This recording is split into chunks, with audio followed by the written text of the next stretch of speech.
So this is what it's come to. This is something brand new for me, and I wanted to look at it because of how cheap it was, and I'm getting older. What have you been up to? I've been riding on a daydream. Normally you guys see me do reviews of electric bikes and electric scooters. Yeah, even this fat old guy has had electric scooters that do 40 miles an hour, and I ride them just fine. I've got a decent sense of balance, and you know, that's usually just the kind of thing that gets me in trouble to where I could potentially wipe out and be laid up for a while. And we have had some health issues in our family, not only with ourselves, but you know, parents, that mobility scooters, you know, there's been talk about those. So the whole idea behind this one is a lot of people, maybe their insurance don't cover a mobility scooter. And I'll tell you that if you look at them, they can be up to, you know, $5,000, $6,000 for a good mobility scooter. But maybe that's not what they need. Maybe they just need something to get around their large one-floor house. Or maybe they need something, like in our case, since we're RVers, we like to travel. Maybe some of these people that are in mobile home parks or in RV parks, maybe this is what they need. But I wanted to see what this was all about. You know, this is my first introduction into mobility scooters, except a few years back we bought one off of someone that it needed some work, and at the time I had a repair shop, and I just wanted to see if I could get it fixed, which I did, and then in turn I sold it. And again, I think the price that we ended up selling it for was right around what you could buy this one brand new. Now the one that we sold, of course, was like a $4,000, $5,000 scooter, and we sold it for, like I said, right around $700. Now I think at time of filming we're right around $700 for this. That's delivered. That's delivered to your home. But this is most likely the way it's going to come, so I wanted to show you guys maybe what's involved.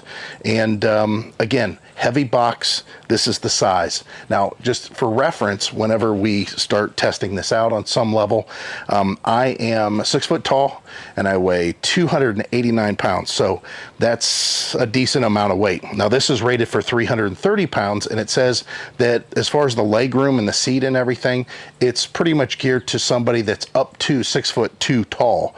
So some room there. I have some room to grow. I don't think I'm going to get any taller though. So let's get this out of the box and see first what the packaging looks like and what's involved to get it together. Right off the bat, opening it up, you can see there's going to be some assembly required here. I was hoping, because of the size of the box, that it might be pre-assembled in some manner, but there is some assembly. I'm not going to show you a step-by-step on that. I'm sure there's a manual in here that shows it. I'll have to say though, this feels really nice. I've had garden tractors that have had worse seats than this. And of course it folds down. You got your charger. Now the battery on this, which was surprising to me, is first of all, it's 24 volt. I was a little shocked that it's 24 volt. Not literally shocked. I just was curious why something would be 24 volt in this day and age. But it is also a lead acid battery. Can you believe that? Lead acid. Now, because of its size, I'm assuming that it is a 12 amp hour battery, and that's a good size battery for a lead acid. I don't know if you could convert over to a lithium battery. I know that you would have to get a different charger. This is just a lead acid battery charger here, but nonetheless, it's something to think about. So let me go ahead and get these parts out and see what it looks like all laid out. Okay, well, I might have misspoke, because this is what you're left with when you take off the large piece of styrofoam that's on top of it, and all the components that are packaged in the styrofoam, which the packaging is very good, I'll have to say that. But this is, again, the main body, and a lot of it's assembled. So let me show you what all the parts are that are involved. This is manageable, right? I mean, we have the seat post here, and I'm sure this is some sort of a locking, pivoting system that's set up there. I'm definitely sure that these screws probably hold on the seat, which I haven't looked through the manual yet. You've got your little basket that goes on the front. We'll have to see how that mounts. Looks like it probably Yeah, it just slides on a boss of some kind. We'll have to look at that. There's a couple wire ties. Of course, you need keys for your new ride. The armrest, which obviously would have to be bolted on also. And then there's these here, which I'm sure are wheelie bars, seeing how they got wheels on them. I'm sure they're wheelie bars. And then your assortment of tools. There's a multi-wrench here. So not a lot. This is really not that much. So I'm going to grab the manual here and see what's involved, but I think that this is going to be a lot easier than I originally anticipated. So here we are. Wasn't crazy for the assembly. Couple of notes I'm going to point out here. Let me do a little voiceover on some pictures. They didn't tell you exactly what size of bolt goes in which hole for the seat mount.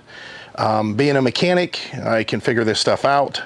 And there were some bosses that were deeper on the seat mount that the bigger bolts would go into, which I've got pointed out in the photo there, or the pic that popped up here. And then of course the shorter ones go in the other two holes. The other thing is the rear wheelie bars. They call them anti-tip, but we're calling them wheelies. They have a couple of screws that hold them in place, and they didn't say what size of screw, which screw mount you used. It's a knob with a bolt attached to it, basically. So it's a knob-headed screw, and there is a hole on the wheelie bar that bolt screw is supposed to go up through, and then it's supposed to bottom out on the other side of the tube of the wheelie bar. And then the knobs for the seats, just make sure that your square tubes are kind of in place. There's no holes for those to go into. You just adjust it as necessary. And then there's some adjustments underneath the armrest for the height of the armrest themselves. But you can see what I did here. I cut away the box to make it easier to access. I was not going to lift this up out of the box. Again, it's 88 pounds when it's fully assembled.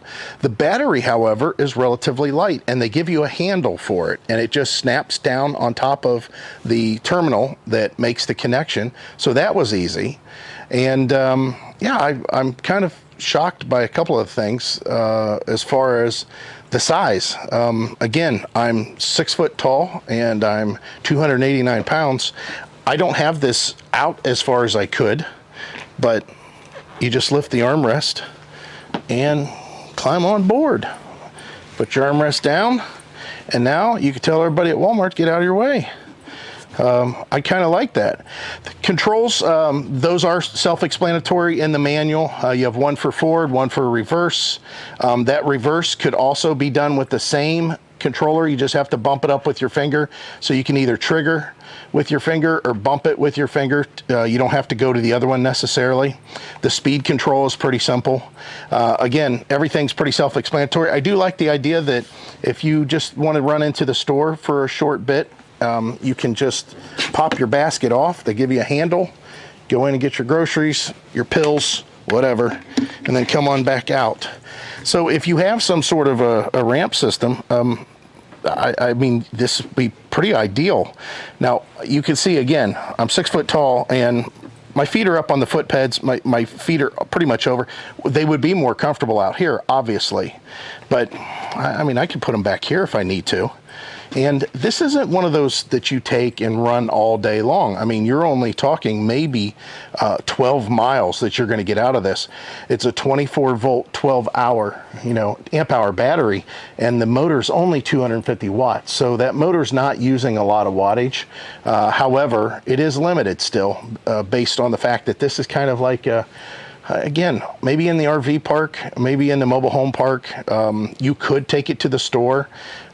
If you get into a situation where the battery does go out, where it runs out, they do have a lever here that's pretty easy to push up, and that becomes manual. Whoops, don't want to push on the seat, and it rolls, and it does roll pretty easy.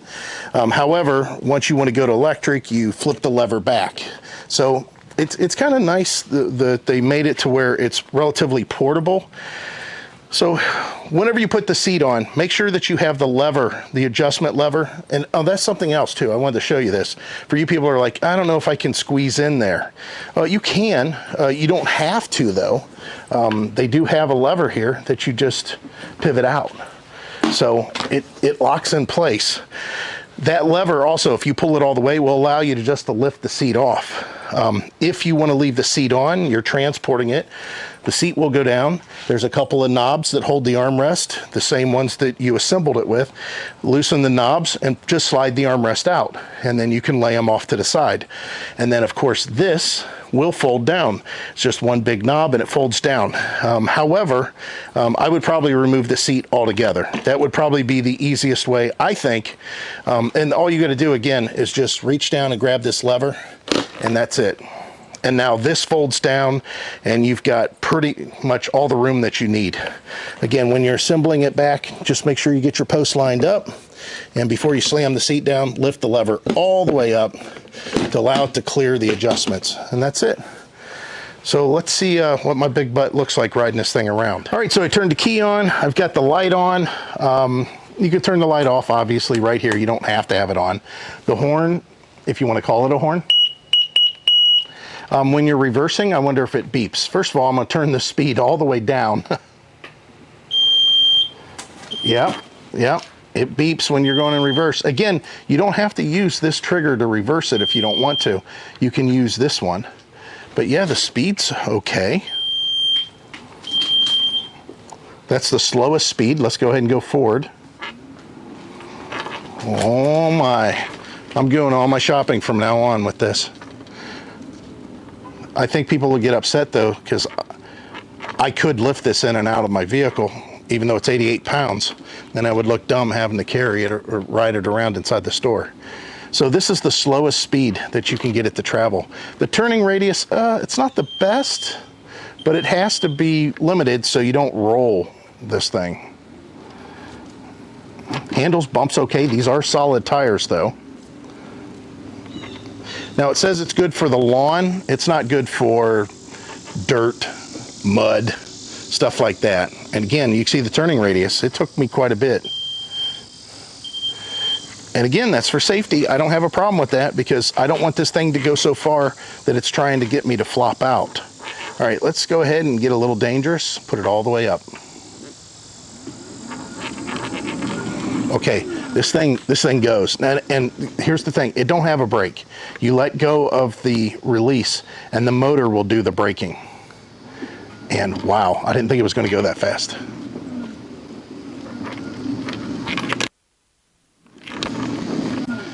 And it takes it a couple seconds before it decides it wants to brake, just to let you know. All right, let's get it going. Nice. We'll go around the camera here.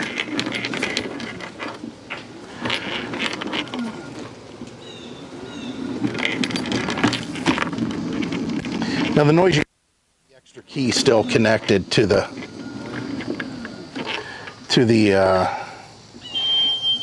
key chain that's sitting there on the dash. This is really quiet. And it just brakes itself.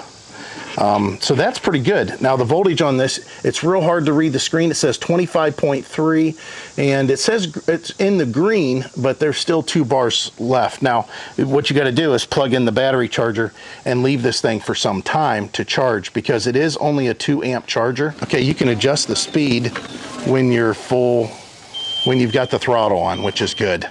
So if you're riding along and you're going real slow and somebody's passing you, you're like, I don't think so. You just turn this up and it'll take off for you. It is pretty stable, I have to say that. I mean, it's taken me a little bit to, I can get it to rock a little bit, but. Heidi thinks it's funny. Look at me ride this little scooter around. I got it up on 3 wheels. Did it was on 3 wheels? Well, that must, you know, it still feels pretty stable. I mean, I've got to really rock this thing to get it to go. I'm not going to say that you can't hurt yourself on these, but it's nice that, oh, it's got a little bit of grunt there. So I just seen something that's kind of new. If you're stuck on a lip like that there, look at, you can see it's a pretty good drop. If you're stuck on that, don't have it in the fastest speed, because once it comes loose, it wants to take off. This is made for, well, in the house. If you have your house is laid out the right way, look how small this is. This is very skinny. I'll put in the dimensions here, but this is not big at all. So you could fit in between furniture relatively easy.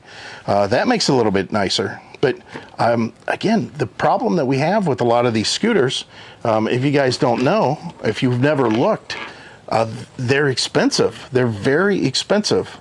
And I just know that there's people out there that are dying and saying, man, if I could just get myself a mobility scooter, but I can't afford one and my insurance won't pay for it.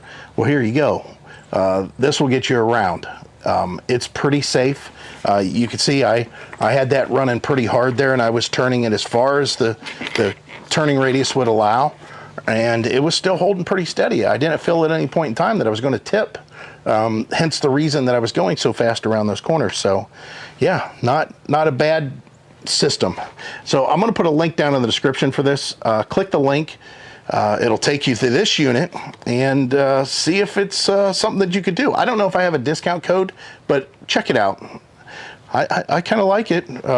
This is exactly what I thought it would be, and I'm going to have a hard time not going to the store and bringing it with me. And I've always said this about RVs, and it's true with mobility scooters and even electric bikes. If you're not familiar with them, get in on entry level and then decide what you need and what you don't need.